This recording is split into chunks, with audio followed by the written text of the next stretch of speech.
Avez-vous déjà entendu parler de la ferme sur les traces du roi Guézo? Votre ferme, située dans le village Fonkoumen, arrondissement de Gakbey, commune de Ouida, vous livre ses trésors. Tomates fraîches, œufs, poulet bicyclette, huile de palme, tout ce qu'il vous faut en volaille, fruits, légumes et agroalimentaire. Top, c'est parti, faites vite vos commandes et vous serez livrés comme des rois et selon vos exigences. Sur les traces du roi Guézo, nous sommes joignables au 229 41 49 99 99. Manifestation devant la criette en soutien aux frères Humvi. Yahi et les siens jouent juste contre Madougou et Aïvo. Faire de l'opposition est bien différent de la pagaille et de l'arbitraire. Si la thèse de tout faire pour maintenir Rekia Madougou et Joël Aïvo en prison afin de tirer le meilleur parti en période électorale pouvait être discutable, elle ne l'est plus aujourd'hui. Cette idée relève maintenant de l'évidence avec la posture de l'opposition dans cette affaire dite Frère Humvi.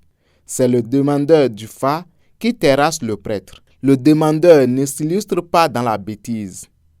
Pendant que les deux célèbres prisonniers, en dépit de leur objection totale contre le procès et le verdict qui les maintiennent dans les liens de la détention, ont baissé la garde dans l'espoir que la République accède à leur requête, on ne peut plus légitime d'être dehors. Ce n'est pas à l'opposition de les jouer bêtement, belliqueuse pour enrhumer les nombreuses bonnes initiatives des coulisses. Le sieur Steve Amoussou, alias Frère Humvi, n'étant ni membre d'un parti politique, encore moins journaliste reconnu comme tel par l'État, son arrestation ne devrait pas susciter de la part de l'opposition au régime de la rupture la pagaille qui est en train d'être observée. On ne défend que ce qui a la tronche d'être défendable.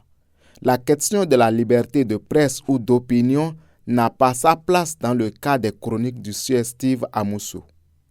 Il peut avoir le droit, comme tout bon citoyen, à des avocats et dans une certaine mesure du soutien de ses sympathisants.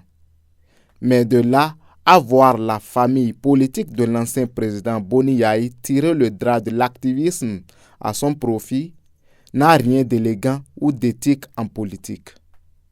En choisissant d'opiner à visage caché, synonyme du choix de l'illégal, le jeune Béninois avait lui-même délibérément donné dos à tout soutien de structure légale en cas de pépin. Et c'est malheureusement ce minimum que l'opposition au régime de la rupture n'a pas compris en ergotant gaillardement devant les caméras son soutien aux jeunes en difficulté avec des lois de la République, en l'occurrence le code pénal. En agissant ainsi, les hommes du président Boni Yahi font tout sauf l'essentiel.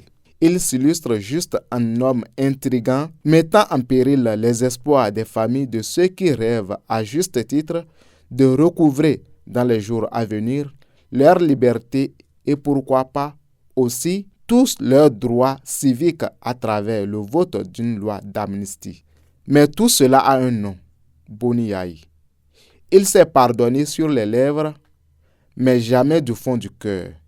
Il reproche sans doute encore des choses à Rekia Madougou et Joël Aïvo. Aboubakar Takou.